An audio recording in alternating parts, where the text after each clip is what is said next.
Awesome. Thank you guys so much for joining us today. My name's Courtney, and I am the organizer for the Hummingbird Church retreats.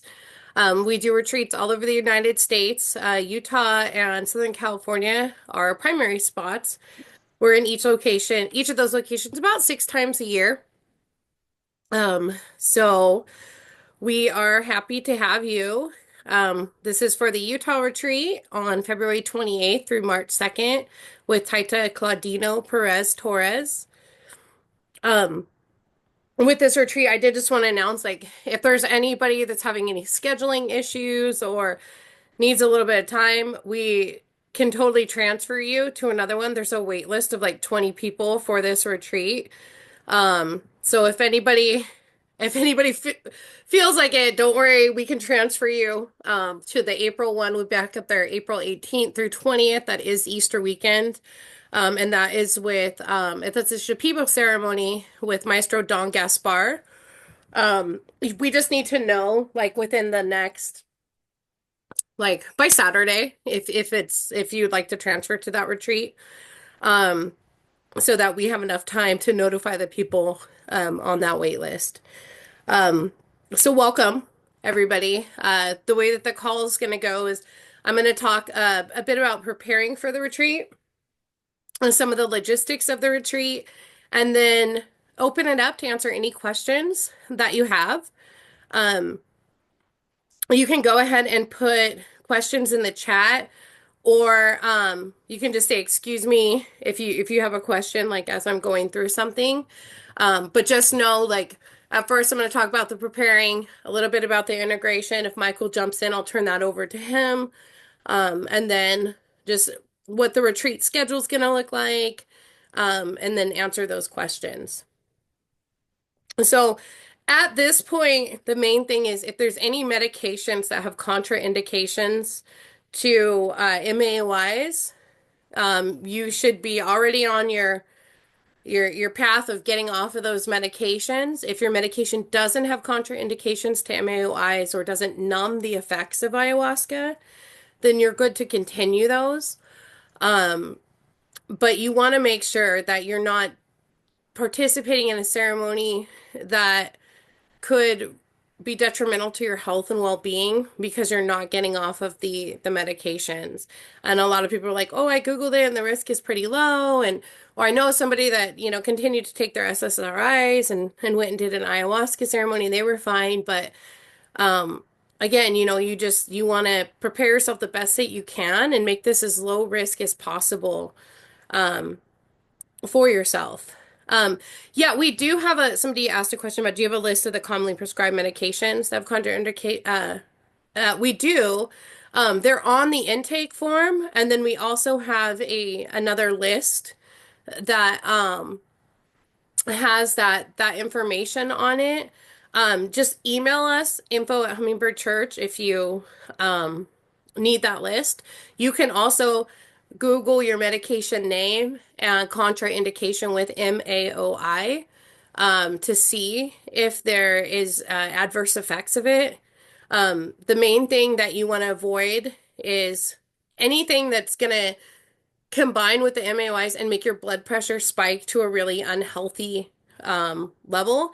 And then something called serotonin dumping syndrome, which is with the SSRIs, which is something that can be as mild from just you hit this peak and with serotonin, then you start feeling really like depressed and low and lethargic afterwards, to actually having it become a medical emergency where you're sick, where you're physically, really sick from it. So and those are the main issues with the medications is the blood pressure and then exposure or risk to the serotonin dumping syndrome. But yeah, just shoot us over an email and we'll get you over that document. It is not a end all be all. I'm sure there's new medications being added each day. And again, we're not a hospital or a pharmacist. We're a spiritual group or a religious organization. So we're not trying to claim that we know everything about the medications, and really you should talk to your doctors or understand, your medication and MAOIs. But we could definitely give you some pretty safe guidelines for that.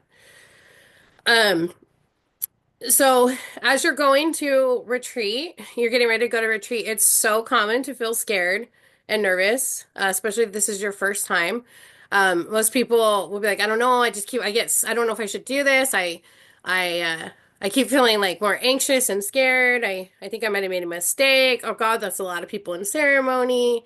Um, it's just not feeling right. That's all very common because this is a big thing to do. Um, and you're not doing it with somebody that like went to the jungle and trained for a little bit. You're doing this with an indigenous medicine carrier, um, which is a totally different experience. Like we're bringing people up from the jungle. And not that there are so many great, amazing Americans that serve the medicine too. But this is when you're coming from an indigenous lineage, and somebody, Taito Claudino is like 65 years old. He's been working with this medicine for a lifetime, and he is one of the most respected um, indigenous medicine carriers in South America.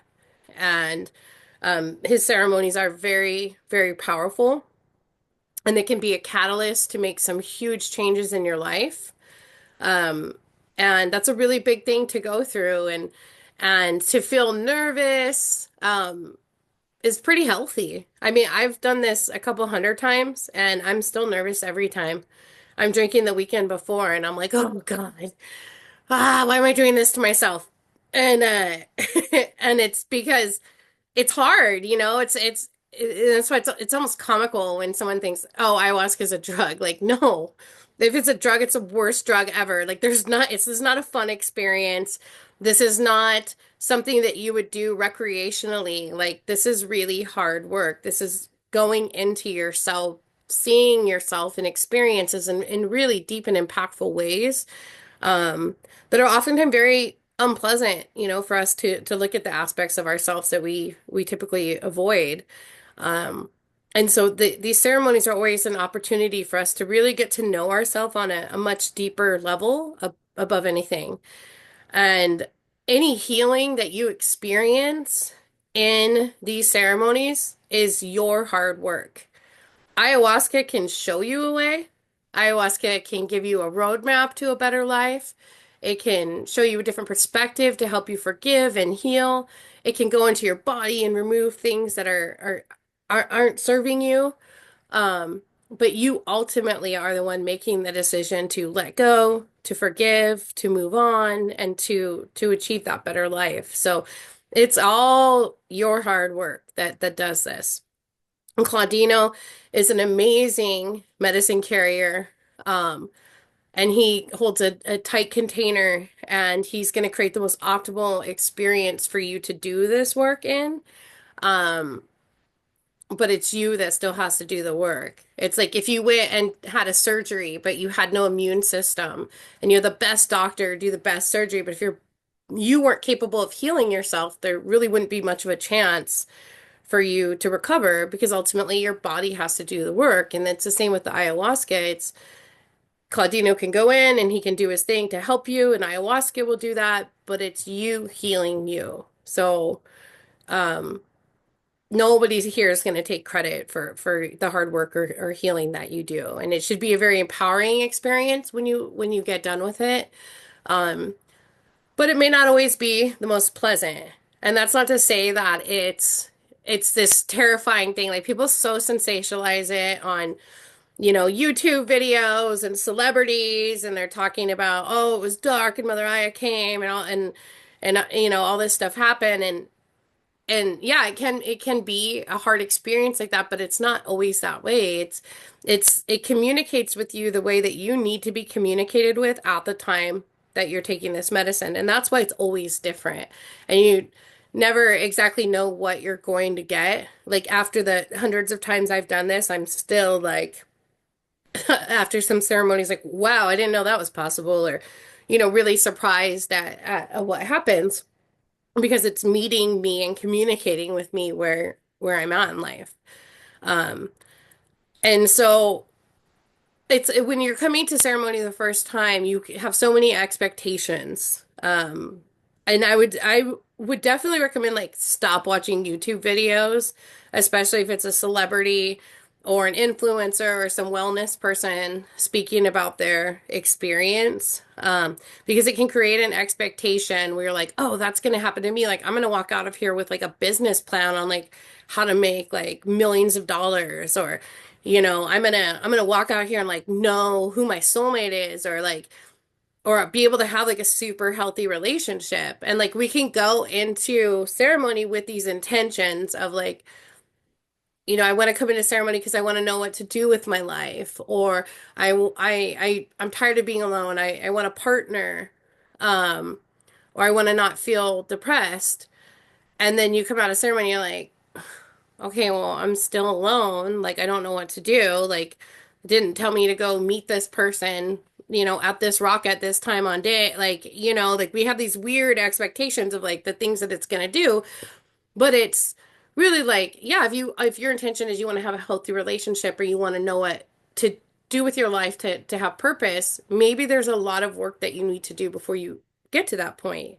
Maybe you need to quit an addiction, or quit a behavior or belief, or there's something that's holding you back that you have to clear. So it's what, your intention. It's not that it's not happening, but it might not be happening the way that you think that it's going to happen, and in the time frame that it's going to happen. And, typically things are always harder than we think they're going to be, and take much longer than we think they're going to take. And there are people that drink like for one or two ceremonies and their whole lives are changed and they've quit their addiction, and I'm very envious of those people. I'm someone that has to learn my lesson the hard way, like over and over again. Um, so that's not been my experience for me, but it is that for a lot of people. But regardless of what happens or doesn't happen in your ceremony, like just trust that you're getting um what you need, and that the medicine is working. It's not uncommon for people to take it the first time and need a lot more. Like when you start drinking ayahuasca, you need a lot more in the beginning to feel it than you do a seasoned drinker. Which you think would be the opposite, right? Like you're doing it for I only want a little teeny bit. Um, you need way more. When I first started drinking ayahuasca, I was typically about 4 cups is what I needed. I was so out of my body and not in touch with myself and dissociated from things. Like I didn't know what was going on.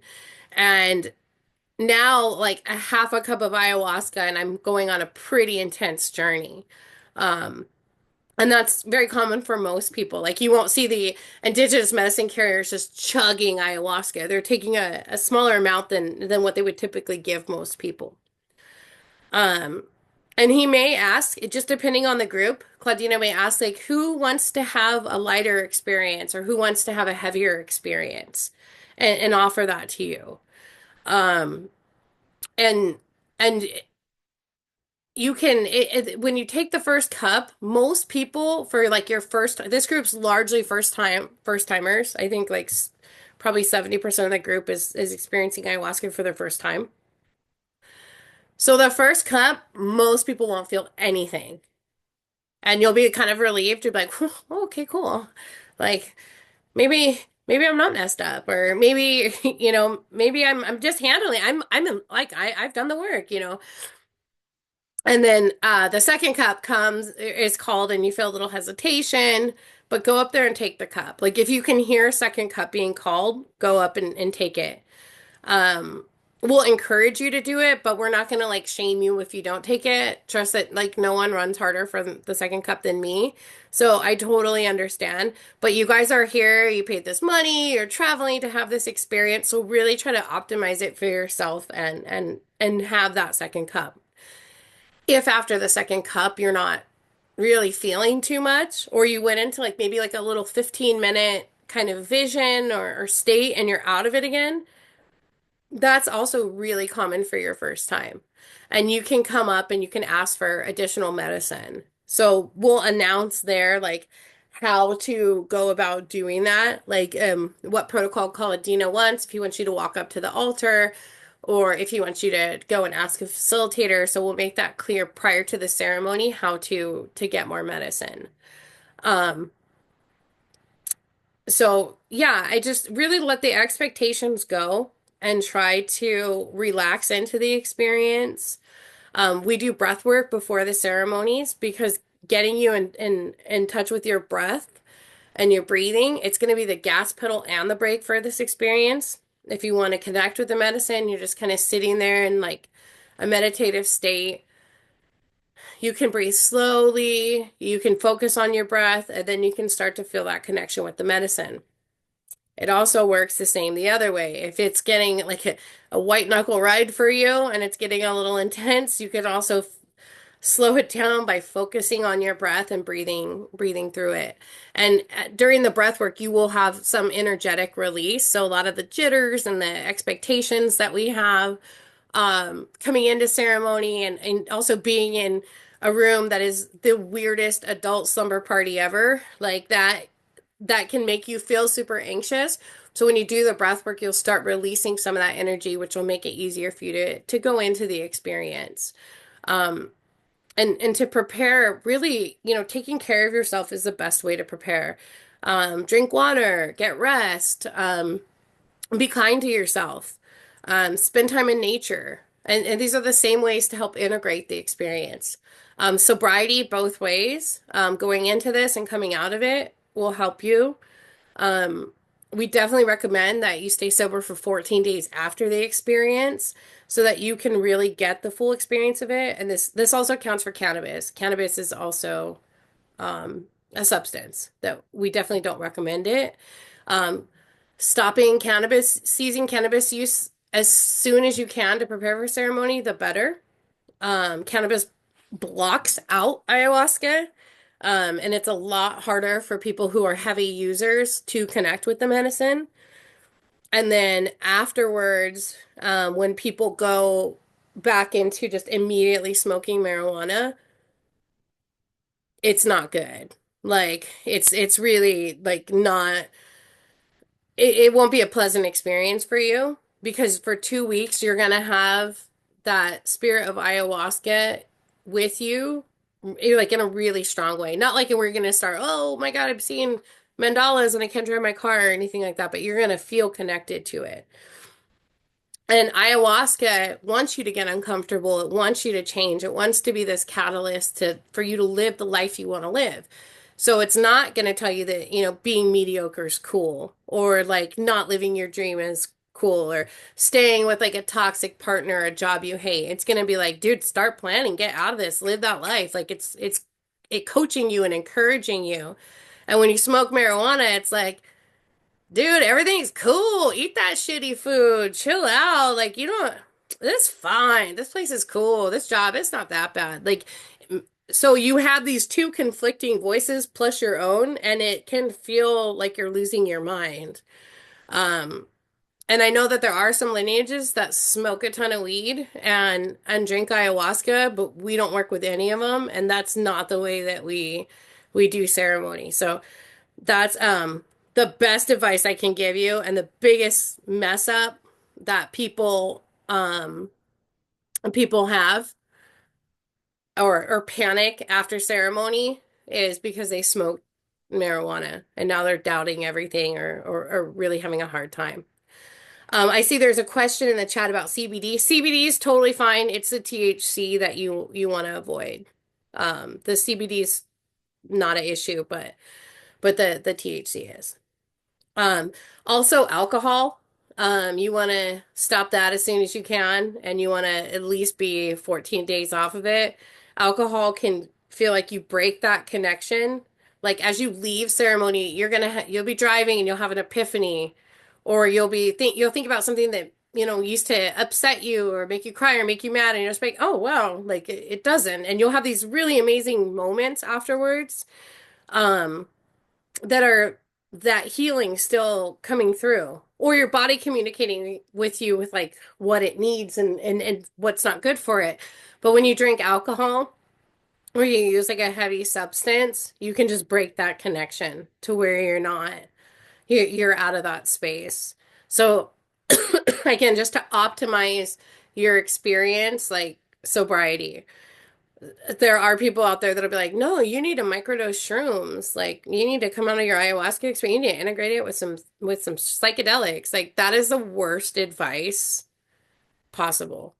Like you do not need any substance to integrate ayahuasca. Just stone cold sobriety, um, and rest and drinking water and spending time with your animals and doing things that you like are really going to help. If you have to immediately go back to a situation that's um, not pleasant, like a job you hate, or maybe a spouse you don't want to be with anymore, uh, or roommates, or just a situation that's not ideal for yourself, just remember to be really kind to yourself um, during that time because it you can feel a lot more emotional because you've gone through this like hugely impactful experience. Your heart gets blasted open, you feel connected to everything, and maybe you want to go home and or show people love or go to your work and start being nice to that shitty coworker and they don't care like because you've changed and the whole outside world hasn't. Um, so just, be kind to yourself before and after the ceremony. It will definitely help. Um, the diet instructions that are in there, we don't have like a crazy strict like Shipibo diet because we're doing this in America. Um, so we're not telling you to abstain from salt and sugar and caffeine. Those things are fine. But if you're like drinking a Monster energy drink, every day, stop that as soon as you can. Like maybe switch it over to coffee or tea, because there's a lot of stuff in those that aren't good for you. They dehydrate you, and you want to definitely come into ceremony hydrated. Any drinks that have electrolytes on it, as long as it doesn't have like all the other crap in it, are good to have. It's really common to like get a headache after ceremony because you're staying up so late. Most of us aren't staying up till 5 o'clock in the morning regularly. Um, and especially with, diarrhea and vomiting. So we'll have electrolytes for you. But that's the first thing to do. If you feel like you have a headache, get some electrolytes, ask one of the team members if we haven't pointed out or it's not where it's supposed to be, and we'll get that for you. And then you can also take headache medicine. Like it's not gonna mess up your experience. And we have that. Um, so the headache's really, really common to experience it. Um, you want to stop eating by 3 p.m. and then we'll have food for you like at 8 a.m. So you will be fasting, which is can be a little uncomfortable. If after ceremony, like we in ceremony, it's like 3, 4 a.m. and you're like absolutely hungry, just let somebody know and we'll get you something. I think we'll probably have soup. We'll probably do a soup and leave soup out. Um, because with the like with the Brazilian ceremonies, no one ate the soup. So we didn't do it for the last Colombian one. And then after the Colombian ceremony, everybody was hungry again. Because the Colombian ones, these taitas get you purging. Um, so yeah, we'll have something ready for you to eat so you don't have to wait until breakfast. Um, those are the main things for preparing. Intention is a good thing to have. But a lot of people set intentions like they're rubbing a genie's bottle and making wishes. Like that's not really an intention. Like I'm like, if I could just make a wish and drink ayahuasca, like I'd be 120 pounds, like and have a healthy relationship. And it's hard work. Like you have to do the work. Your intention can be something that you set to help you get through the hard experience. Like mine now, I'm just like, I want to be a better person. Like, I don't want to be so bitchy. I, want to live a healthier, happier life. I know that this is a tool that's been really effective for helping me get over some hurdles in my life. So when it starts getting intense, I'm like, why did I do this to myself again? Like, I just remember I'm like, okay, breathe. Like, show me what I need to see. Like, God, just show me the truth and give me the grace to get through it and accept it. And then I just kind of go into the experience and just relax into it and let the medicine show me everything. The main thing is surrender. And it's so hard for us to do that a lot of times because we come from a place of fear or wanting to control, or we have anxiety, or we've just haven't, people have done really shitty things to us, and it's made us not trust people in situations that are out of our control. So when you see like videos or you hear of experiences of people having like very violent reactions to ayahuasca, it's typically because they're trying to control the situation, or they're having like a negative interaction due to some psychological condition or drug interaction. But they're trying to control something that's getting very, very intense, or they feel like they're going to die. And it's, if you feel like you're gonna die, just die.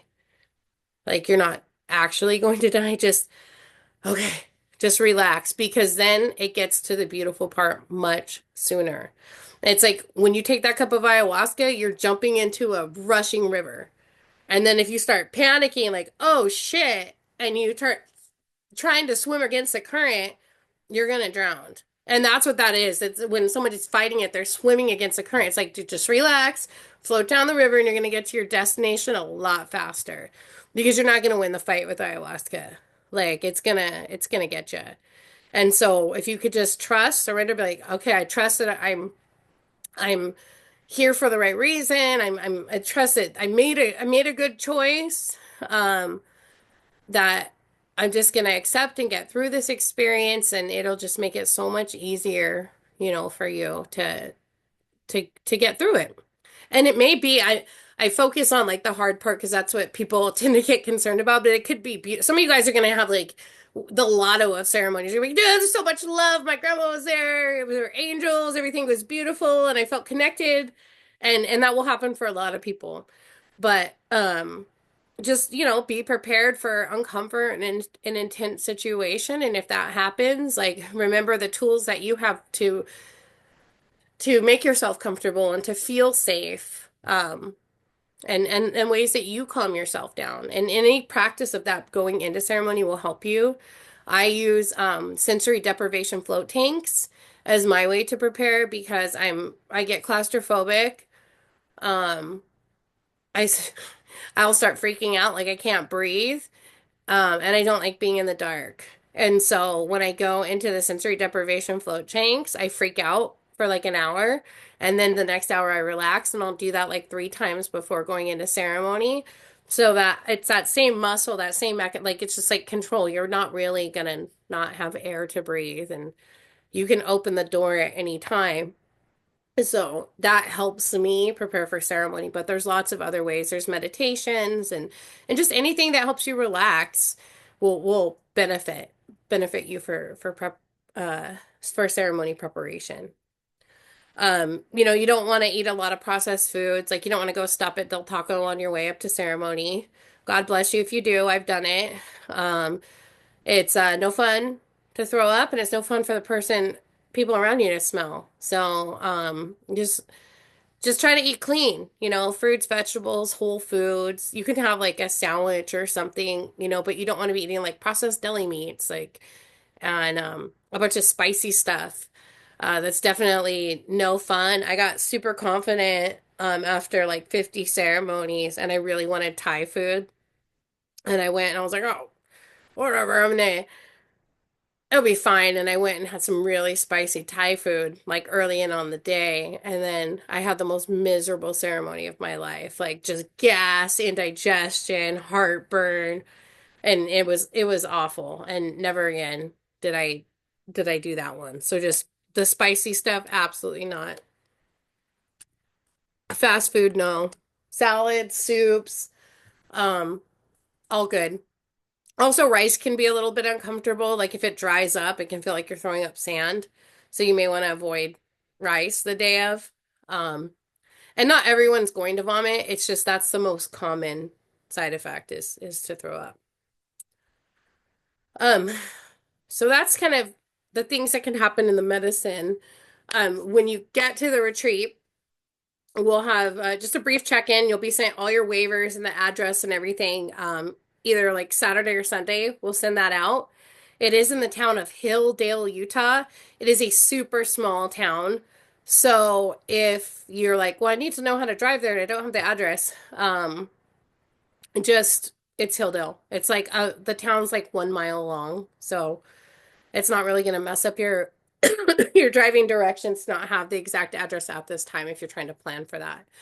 We will also be collecting um, your flight information for when you're arriving and departing. Please fill that out because last time a lot of people didn't, and we thought we were picking up like 4 people at the airport, and there were 9 there. And we're like, oh, we don't have cars for you.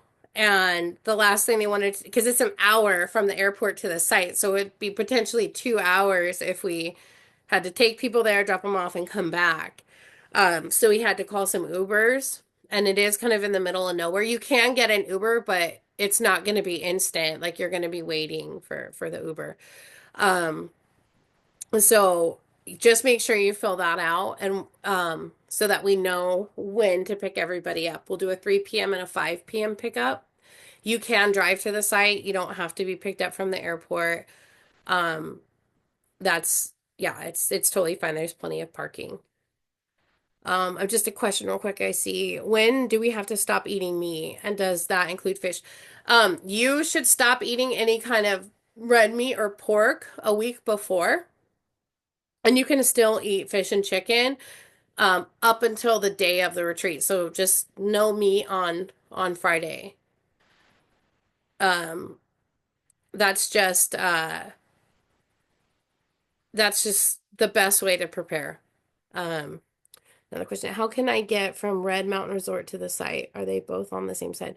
Um, Yeah, no, so the Red Mountain Resort's about an hour from the site. So you can either like take an Uber to the airport and we can get you at the 3 and 5 p.m. Like or if you're taking a bus in, we'll get you from the bus stop too. Or you can take an Uber to the site. But if you don't want to like pay for an Uber to go all the way from um the resort to Hilldale, then come meet us at the airport at one of the pickup times. And then you can just fill out that pickup. Like the pickups for anybody that needs a ride from the airport or the bus stop, regardless of if you flew in a couple days earlier, like you don't have to put that flight info or anything, just hey, I need to be picked up at 3 p.m. or 5 p.m. Um, so uh lost my train of thought. We'll do the airport pickups. And then we'll have mats. You'll have a mat in ceremony, and you'll have either if you upgraded your bedrooms. We don't have any more bedroom upgrades. Like we don't have any more twin beds, queen beds, private rooms. They're all sold out. But there will be common areas like that have um beds and stuff for women and for men in different areas, not in the ceremony space. Um, So we'll show you to your room or where the common area is, and then for where the mats are. So we've been recently been soliciting more feedback from our participants, and the last 2 retreats we did in Utah, I totally blew it on the setup. It was my fault.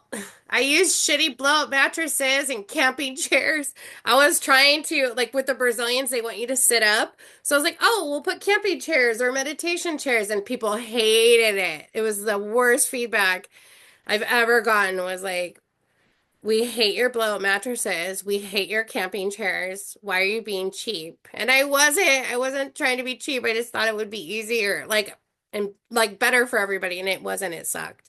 Um, so you guys are the first group to benefit from the little shitty choices I made. So you're gonna have a mat, like a memory foam mat that's in the ceremony space so that you can lay down if you need to, but really sit up as much as you can because it's late and you're tired and you're gonna want to fall asleep.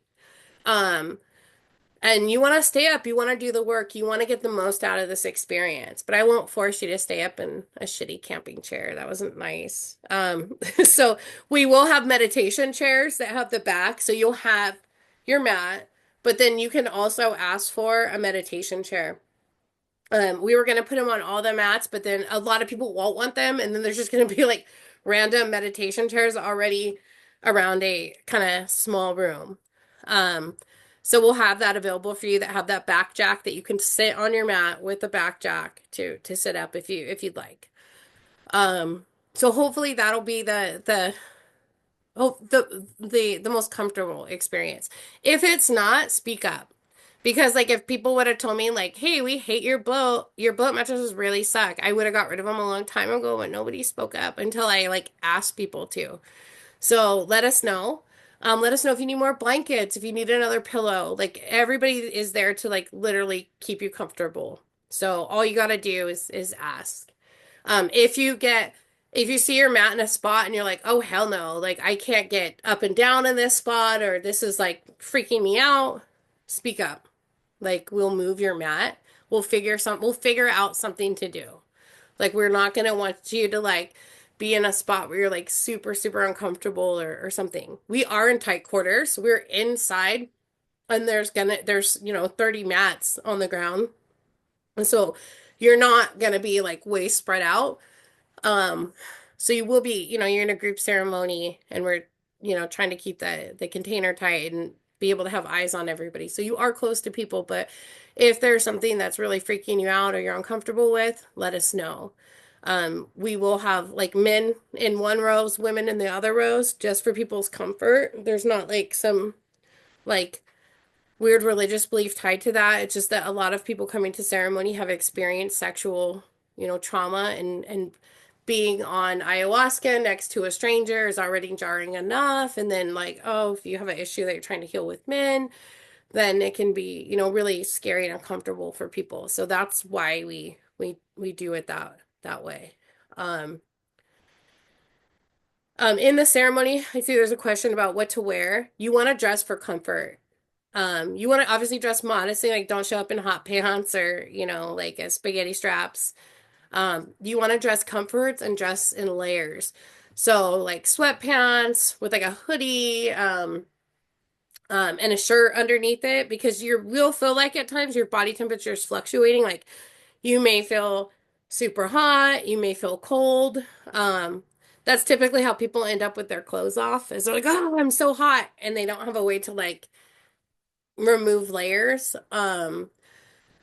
So yeah, just comfort. Comfort, you want to be modest. We're working with indigenous medicine carriers where people come to ceremony fully clothed. Um, so modest and comfortable are the is the best recommendation for clothes. And you want to be comfortable like the whole weekend. It's definitely not a fashion show. Um, nor a place to like meet your new soulmate or twin flame. You don't want to meet. It's worse than meeting someone at a rehab center. Like you don't want like no. So and nobody's coming here looking to like meet somebody romantically. God bless you if you do. Uh, haven't seen one work out. We've done over 300 ceremonies as a team, and I've never seen a ceremony romance actually work. So, you know, feel comfortable wearing your sweats. There's literally no one here to impress. Um, yeah, so just comfort. That's it. And stuff that you can take off like easily to use the restroom. Um, like if you have these really cool, like, I don't like pants from Bali or something that tie around you six different ways, not, don't. Those are the ones that you're gonna probably not make it to the toilet in. So again, comfort the whole weekend. You won't be getting a lot of sleep in ceremony. Um, Well, hopefully you don't. Hopefully you don't just nada and pass out for the whole thing. If you do, if you're snoring, we're just gonna like jiggle your toes or like move you on your side. If you fall asleep, you fall asleep, but um, you definitely want to try to stay awake for it. I mean, the medicine's in your system and it's working. It's working on you, but you're definitely gonna have more of a psychologically impactful experience if you're awake for it. Um, so yeah, so let's just let me stop on some of the questions. So how many people will be there in ceremony? So we have 30 guests. in ceremony, and then we have like I think 17 facilitators. And you're gonna have people that are in ceremony helping, and you will see some people take medicine. So don't be alarmed, like, wait, that guy's supposed to be helping and he's drinking ayahuasca. Like, well, shaman's drinking it too. But we have people that drink and help that are there like on a energetic level, and they're like it helps facilitate like have, but there's certain people on the team that do that and are trained to do that. There's other people on the team who will not be drinking any ayahuasca, and they will be outside of that ceremony space. Like if there's an emergency, if somebody needs to be carried, if we need to go, somebody has an accident, we need to get clothes out of their bag for them. Um, so you have facilitators that are in the space that are drinking, and other ones that are out of the space that are not drinking any ayahuasca. We work with a lot of different indigenous lineages that all have their own unique beliefs about ayahuasca. Um, and with the Colombians, with the Watoto, which Tite Claudino is, he believes everybody in that room needs to drink ayahuasca.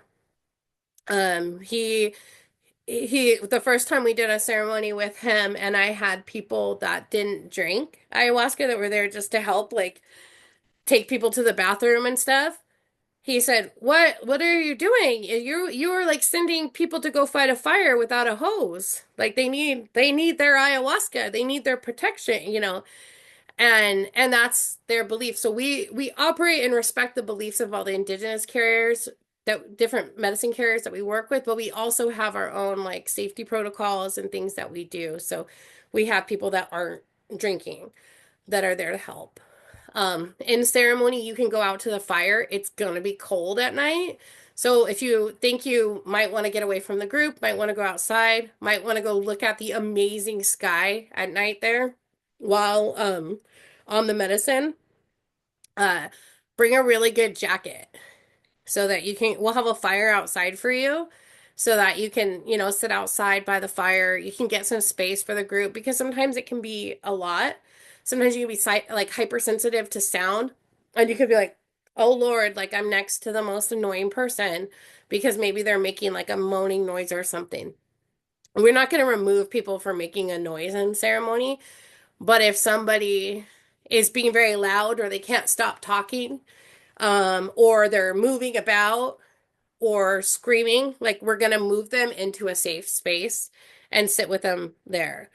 And if that happens to you, like there's no shame in it. You don't need to apologize or feel embarrassed. It's like this is behavior that you're doing at an ayahuasca ceremony, not inside of like a grocery store. Like this is the place to do that.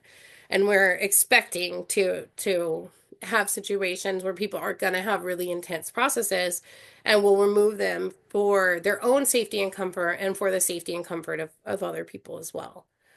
Um, but you can feel like, okay, I need a little breather from the room. Like this is really intense. And going outside by the fire can be a nice break from that. So we'll have facilitators that will walk you to the fire, um, and that will take you back in and then help you to the restroom. We're not going to go into the restroom like with you unless you like really need help, but we will walk you to it and walk you back because it's not uncommon to feel like you're a little bit drunk or woozy on the medicine, and we don't want you to fall and hit your head. Like the two most dangerous things with ayahuasca are choking on your vomit and hitting your head. And so we're there to keep you safe from that.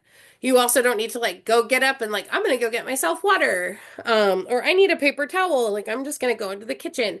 Just raise your hand, ask for a facilitator, and we're there to change your buckets, get you blankets, walk you to the restroom, walk you to the fire, um, and bring you water. So you don't need to like get up and do any of that. There's going to be a bunch of people in that room just like eager to help you. Um, so the ceremonies, tip is probably going to go pretty late. It's Claudino does some really Claudino's not going to end the ceremony until he feels that it's time for it to be over. This guy, Claudino is a national treasure. Like, this guy is amazing. There's a documentary on Netflix that was like, came out in November called Lost Children. that's about Claudino's tribe and some of his family were in it. Um, and it's about a plane crash in the Amazon where the Colombian government was searching for children from that plane crash for 40 days. And they were Watoto children, and they actually drank ayahuasca and found the kids from drinking ayahuasca. And it's like not like some story somebody who loves ayahuasca made up. It's from the Colombian military. So it's on Netflix. There's another one that they did on Amazon Prime about the same situation. But I don't know the name of that. Um, it's something like that, but it's about these, it's really fascinating story, and it will definitely help you understand the deep connection that Claudino and his people, the Watotos, have with ayahuasca. And then also like with Claudino, Claudino is dude, he's the goat. Like he's gonna be there with his daughter, Thalia. He Claudino spent 2 years in a Mexican prison for ayahuasca.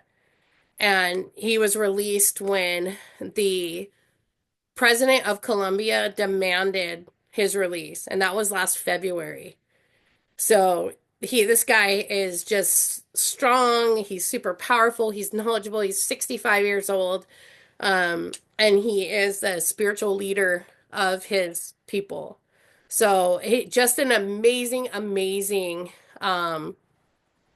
amazing person to experience the medicine with.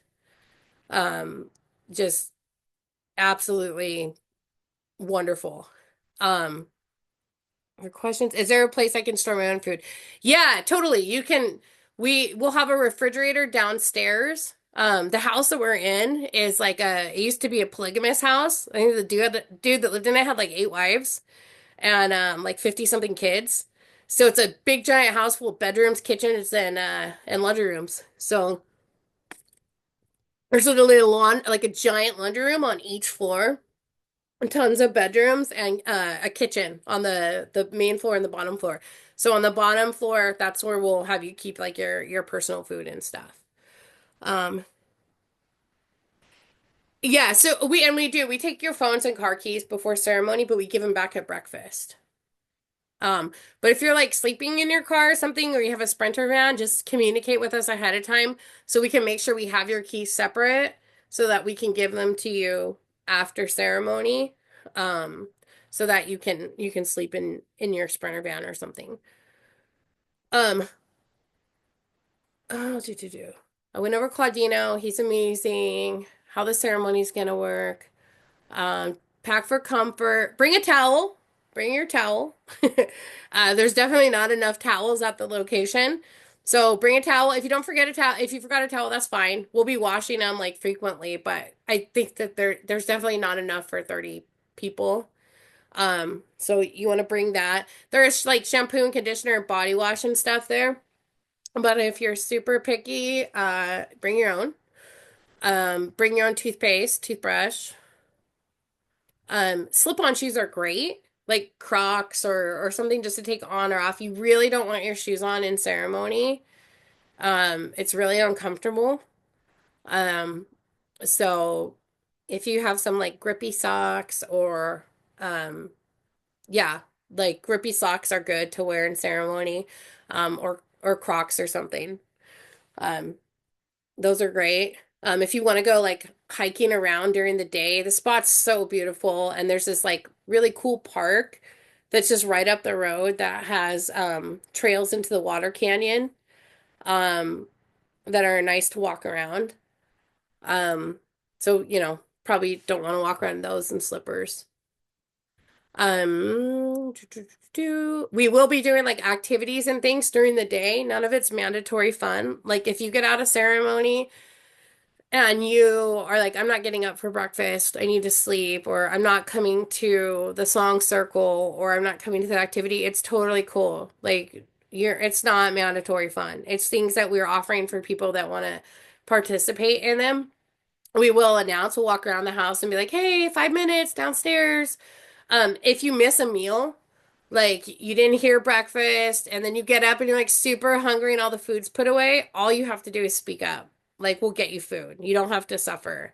Like, and that's a big part of this is just speak up and let people know when you're uncomfortable, like, or when you need something.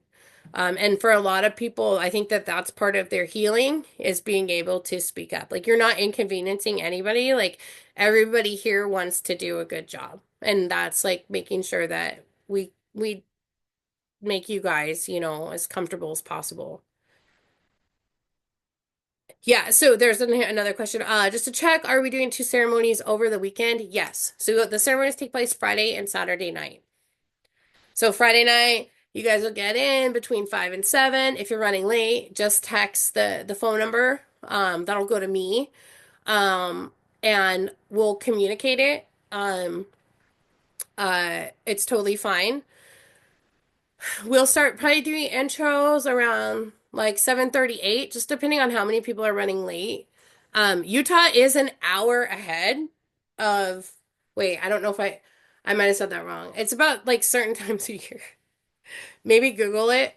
Sometimes it's an hour ahead of Nevada and California. Um, so that sometimes is an issue where people are like, "Oh my God, I thought I was gonna be there at 7. I'm not actually, whoops, I'm not gonna be there till 8 because you guys are an hour ahead." So check that time. But if people are running late, we push things back a little bit. So it's not a big deal. Um, so we'll do around 8, we'll get started. We're gonna take your phones, your car keys. Please don't leave them in your bag. Like when you come down for ceremony, bring your phone, bring your car keys, because we're gonna have you just get up and go get them. And then you'll turn them over, turn them off, turn them on silent. If you have a Fitbit or a smartwatch or something, take it off. These things are not your friends in ceremony. Um, you want to have those off. We've had people neurotically be checking their blood pressure on like with their smartwatch and then they're all bugged out and that's all they can do is check their blood pressure constantly because they think they're dying, or they maybe took a medication they weren't supposed to. But you don't want to have those devices on you. So we will take those from you as well. You will get them back. You'll get them back at breakfast. We'll put them out on a table. And if you're like, hey, I don't see my stuff, just ask one of the team members and we'll get them. Um, so 1 hour later in Utah than California right now. Yeah, so just check the time. Um, but we'll adjust accordingly. Um, if for some reason like somebody's flights missed and they're like, I'm not going to get there till midnight, that's anytime we have a situation where somebody comes in when ceremony's already started, we always have to ask the medicine carrier at that point, are they good with letting the person attend ceremony? Most of the time they are. It just depends. It depends on the energy. Sometimes it's a yes, sometimes it's a no, but it's nothing to take personal. So if there's anybody that's running super, super late, like past the point your ceremony started, then we will just handle each of those situations on a one-off basis. I saw a question on here about the salt restrictions. No, there's no salt restrictions on this. Like, you don't have to watch that. Um, you actually want to make sure you have electrolytes in your system when you go into these ceremonies. Um, uh, um, so yeah, so you get there, we'll do the intros, and then we'll start with breath work, probably around 8:30, and that'll go for about an hour. And then after breath work, that's when it'll be time to go. That's typically like 9:30, 10 o'clock. Claudino and Talia will come down. They'll do their introductions. Before they have done theirs, we'll have introduced you to the staff. We'll tell you who's going to be in ceremony with you. And um, we'll talk about like the bathroom's over here, this bathroom's over there. Sometimes the medicine carriers well, they'll drop a rule on us like right before ceremony. They'll be like, women are using that restroom, men are using that restroom, or they change things up. So if there is any kind of like change in things, we'll let you know right before the ceremony. Um, so yeah, so breath work that then we'll let you know when ceremony's over. Usually we'll put like the candle in the middle of the altar. So if you fallen asleep and you wake up and you're like, what the hell's going on? you can look at the altar and be like, oh, the candle's in the middle. I guess I can go to my bed now, or there might be soup downstairs or something. Um, so we'll explain that to you how to know if it's uh uh over. And then also another funky thing too is so this town, Hilldale, is a super small little town. And there's one side of it that's Hilldale and another side that's Colorado City.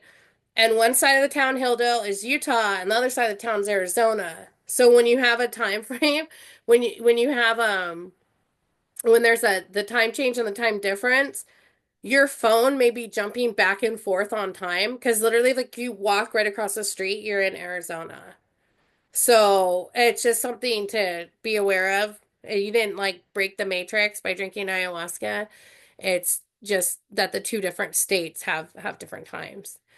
Um, type of feedback as to how we handle. No, we won't give you feedback on how you did in ceremony. We don't know. I, uh, then maybe the medicine carrier might. Sometimes the medicine carrier might say, hey, like, you didn't come and get a second cup. Tonight, I really want you to take that second cup.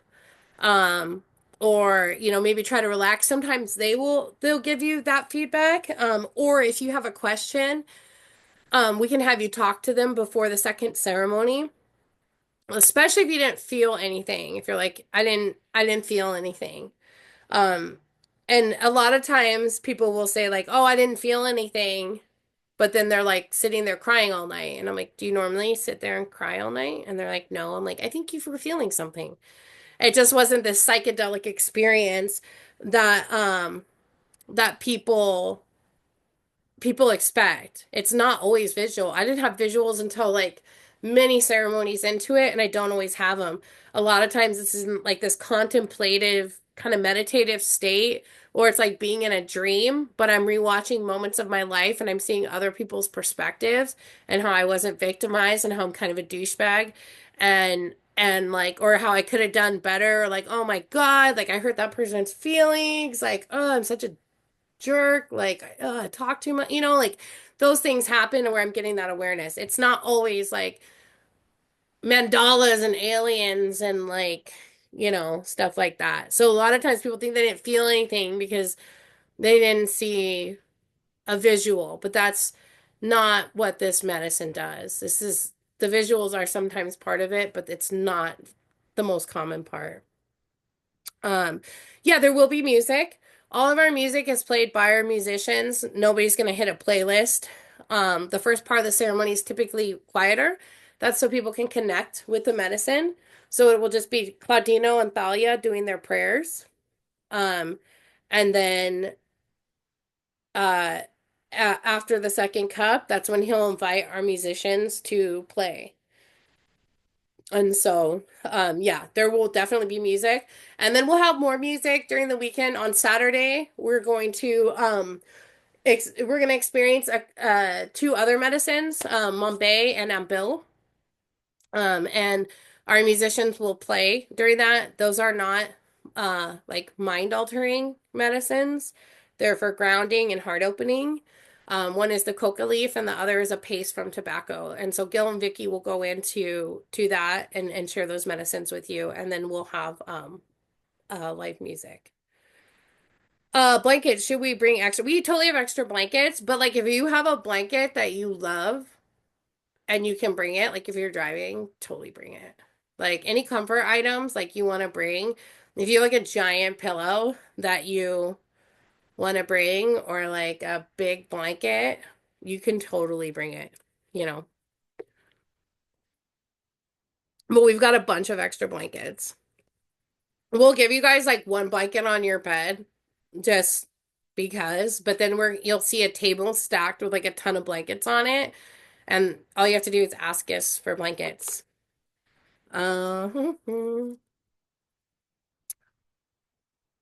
so the second day we'll have the activities, we'll have this when we send you guys the address and the waivers and all that, the schedule will be in there. Um and the activity is like what we're doing. And we're typically around 30 minutes of the start time on those things. Um, the only thing where typically like don't mess up the smart or mess up, change or fluctuate on the start time is the food. So the food will be like ready when it's supposed to be ready. Um, and the food, there will be vegan and gluten-free options. Most of the food will be vegetarian. Um, but they may serve like salmon on the second day. Um, or something, but you'll have other options to eat. It's not like, oh, there's only salmon. Like there will be other things to eat. Yeah, and also the house is next to a graveyard. So uh it's not like an impact ceremony. There's not like ghosts popping in or anything like that. But some people have issues with it. I think it's a great spot. It's definitely a really awesome neighbor to have next to an ayahuasca ceremony. They're quiet. They don't care that we're loud. And it's all part of the human experience. We're all gonna, end up in one day in one way or another. But it is like if you pull up and you're like, wait, there's a cemetery next door to this house. It's yeah, it's the infant cemetery for the town. And the town is was part of the FLDS Warren Jeffs compound that was raided by the FBI in I think 2012. There's still a lot of people that are FLDS in the town. You'll see women with bouffant and prairie dresses and a dude with a few wives walking around. They're all like really sweet people. We get a lot of our produce and food from them. But it is the culture of the town, and it can definitely be like a little shocking to people who have not been around, FLDS people or even aware that they exist. Um, And we typically have some that are active FLDS that will come and help us in the kitchen. Um, so yeah, so that's just, something to expect with where we're doing ceremony at. And occasionally some of them join us for ceremony. If anybody that's in FLDS wants to come join us, we got a map for them. And we've had quite a few, come into ceremony. Um, so yeah, you'll definitely see them around. Yeah, definitely breaking religious drama, like breaking out of Warren Jeff's compound. The girl that's going to be cooking for us this weekend, she was FLDS, from Hilldale. I think she was married at 14 or something. Our regular cook also was in the compound and had 8 kids by 30. And it is literally like their stories are wild. I was watching that it was on Netflix, Keep Sweet and Pray documentary, and they're both in it. And I was like, oh, like Daisy and MJ. And I took pictures of the TV and I sent it to them. They're like, what is that? Where is that from? I was like, it's on Netflix. You guys are in it. They had no idea. And so that is a place that we're conducting these ceremonies at. Um, so yeah, I mean, throughout the weekend again, anything is not it's mandatory. It's not mandatory fun. The share circles are definitely really beneficial to connect with and talk to, and also express like, hey, I didn't really feel anything, or I have maybe like a grievance or something that I think could make it better. You can express it there. You can also talk to any of the facilitators. Um, about things. And if you're uncomfortable, you're like, "Hey, I need to move like my mat for the next ceremony." It's totally fine. Like we'll figure it out. So just speak up with what you need and we will do our best to accommodate it however we can. Um, I should be up there that weekend. I'm uh I'm just getting confirmation. I'm usually at like half of them. Um, because I have kids and stuff. So I'm planning on being up there. But if not, I promise everybody that's going to be up there is like way cooler than me. You'll have TJ and Amanda and some really awesome folks that are going to be there. Ralph and Georgina, Lewis, like the whole crew. There's a really good team coming to this retreat. And then also you guys are welcome to stay until Monday. Like the retreat ends Sunday afternoon. We'll have lunch. We'll have breakfast. We'll have a share circle. We'll have lunch. You can hang out for as long as you want. You can stay the night there, and we can get you back to the airport on Monday morning. Um, So just know that that's available to you. We don't we may not have a lot of things like going on to like entertain you. But yeah, you're welcome to rest. There's always extra food. Um, there is stuff in town. Zion, if you're driving like Zion National Park's like maybe 45 minutes away. So that can be a cool way to, if you want to get up Monday morning and do that, before you leave, you can do that as well. So just know the spot's available for you to stay until till Monday if you like. And then we'll get you back on Sunday, like whenever you need to get back. That's why we'll collect everybody's departure information and coordinate, the rides out back to St. George. Let me see. That's all I have. Anybody have I've rambled forever. Anybody have any questions? Well, if you do, if anything comes up, or if by chance you want to transfer to the April retreat with Gaspar, just contact us. Let us know. Hopefully, by Friday, but definitely by Saturday. Um, and then let us know anytime you have questions. We do talk to people on the phone. We do have the text only because we have like most of us are working day jobs, so we can't always just pick up the phone. But if you text us and be like, "Hey, I can call you in 30 minutes," or "I'm off work at 5 o'clock," so we'll definitely make time to talk to you. Um, so what's that? Book a hotel. Yeah, so you could stay with us Sunday. You don't have to book a hotel. Unless you want to and you're sick of us. You can leave. But if you planned on staying Sunday night, you could just stay Sunday night at the site. It's totally fine.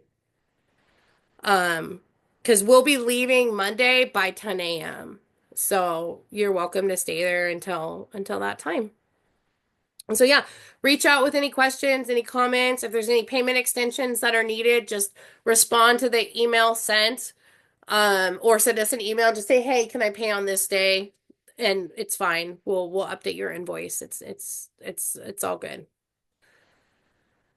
So, all right. Well, thank you guys for coming, and we'll send out a copy of this recording. We'll upload it to YouTube so that if you don't use Zoom or something, well, obviously you guys do because you're on the call, but a lot of people don't. That way you can just have the link to check it. So, thanks you guys, and hopefully I'll see you all there. Bye, you guys.